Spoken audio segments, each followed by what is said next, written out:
আসসালামু আলাইকুম, welcome back to my channel. আজকে আপনাদের মাঝে আমি হাজির হয়েছি আমার আরেকটি নতুন রেসিপি নিয়ে। আমার আজকের রেসিপি হচ্ছে তালের বড়া। আর এই তালের বড়াটা আমি কিভাবে তৈরি করব সেই প্রস্তুত প্রণালীতে চলে যাচ্ছি। এখানে আমি দুইটা বাটি নিয়েছি এবং একটা বাটির মধ্যে আমি মেজারমেন্ট কাপের 1 কাপ তালের পিউরি দিয়ে দেব। এবং তালের পিউরিটা আমি কিভাবে বের করেছি এটার একটা ভিডিও আমি আমার চ্যানেলে দিয়ে রেখেছি, আপনারা ইচ্ছা করে দেখে নিতে পারেন। তারপর এই তালের পিউরির সাথে আমি 1/4 কাপ চিনি অ্যাড করব। চিনিটা আপনারা আপনাদের পছন্দ মতো দিতে পারেন। যারা কম চিনি খান, মিষ্টি খান তারা কম দিবেন, এবং যারা বেশি খান তারা চিনির পরিমাণটা একটু বাড়িয়ে দেবেন। এভাবে একটা হ্যান্ড ব্লেন্ডারের সাহায্যে আমি চিনি এবং তালের পিউরিটাকে ভালোভাবে মিশিয়ে নেব। এভাবে চিনি এবং তালের পিউরিটা আমি ভালো মতো মিক্স করে নিলাম। তারপর এটা একটা আমি সাইডে রেখে দেব। তারপর আরেকটা বাটির মধ্যে আমি 1 কাপের মতো চালের গুঁড়া নিয়ে নেব। মেজারমেন্ট কাপের 1 কাপ চালের গুঁড়া, 1/4 কাপ আমি ময়দা দিয়ে দেব। এই ময়দাটা দেওয়ার ফলে তালের বড়াটা একটু নরম হবে, খেতে ভালো লাগবে। উপরের ভাবটা ক্রিস্পি থাকবে এবং ভেতরটা একদম নরম থাকবে। তারপর এর মধ্যে 1 চিমটি লবণ দিয়ে আমি সবগুলো উপকরণ ভালো মতো মেখে নিলাম। তারপর এর মধ্যে আমি 1/3 কাপের মতো গুঁড়া দুধ দিয়ে নিলাম। গুঁড়া দুধ দিয়ে আবার ভালো মতো সবগুলো উপকরণ এভাবে হাত দিয়ে আমি মেখে নিলাম। এভাবে সবগুলো উপকরণ ভালো মতো মেখে নেওয়ার পর এর মধ্যে আমি যে তালের পিউরি এবং চিনি মিক্স করে নিয়েছিলাম তা ঢেলে দেব।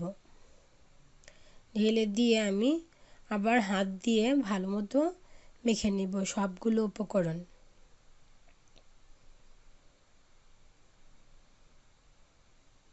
এভাবে সবগুলো উপকরণ আমি হাত দিয়ে মেখে নিয়ে একটা খামির তৈরি করে নেব। এবং খামিরের ঘনত্বটা দেখেন কেমন হতে হবে, একদম পাতলা হবে না, একদম ভারীও হবে না। এই খামিরটা আমি 30 মিনিটের জন্য রেস্টে রেখে দেব। 30 মিনিট পরে খামিরটা আরেকটু ভারী হবে, আরেকটু টাইট টাইট হবে। 30 মিনিট আমি রেস্টে রেখে দেব। 30 মিনিট পর আমি ফিরে আসলাম।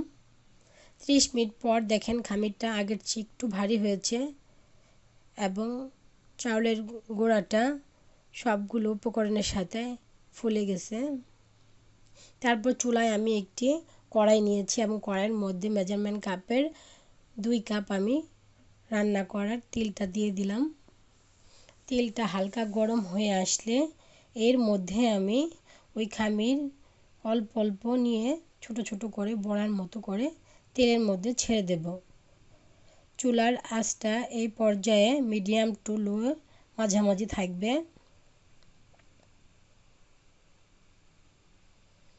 এভাবে সবগুলো উপকরণ আমি মেখে নিয়ে যে ছোট ছোট বড়ার মতো করে তেলের মধ্যে দিয়ে ভেজে নেব।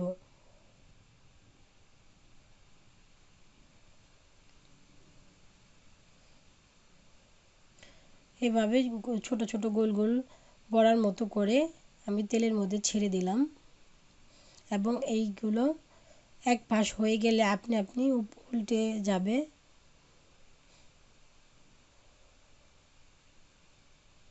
এভাবে আমি ব্রাউন কালার করে সবগুলো বড়া ভেজে নিলাম। তারপর আমি একটা প্লেটের মধ্যে টিস্যু রেখেছিলাম, এই টিস্যুর উপরে এই বড়াগুলো রাখবো যাতে এক্সট্রা তেল শোষণ করে নিয়ে যায় টিস্যু। এভাবে সবগুলো বড়া আমি ভেজে নামিয়ে নিলাম। এই তো তৈরি হয়ে গেল আমার মজাদার তালের বড়া। এগুলো দেখতে যেমন সুন্দর হয়, খেতে কিন্তু অসম্ভব মজার হয়। এর ভেতরটা একদম নরম হয়েছে এবং উপরের অংশটা একদম দেখতে ক্রিস্পি দেখাচ্ছে, কিন্তু ভেতরটা অনেক নরম হয়েছে। এগুলো এভাবে বিকেলের নাস্তাতেও খাওয়া যায়। আপনাদের দেখানোর সুবিধার্থে আমি একটা ভেঙে দেখিয়ে দিচ্ছি। দেখেন এর ভেতরটা কেমন নরম হয়েছে। এটা দেখতে যতটা না লোভনীয় হয়েছে, খেতে কিন্তু অসম্ভব মজার হয়েছে। আপনারা এভাবে বাসায় তৈরি করতে পারেন। আবারও দেখা হবে নতুন কোনো ভিডিও নিয়ে। আজকের মতো এখানেই। আসসালামু আলাইকুম।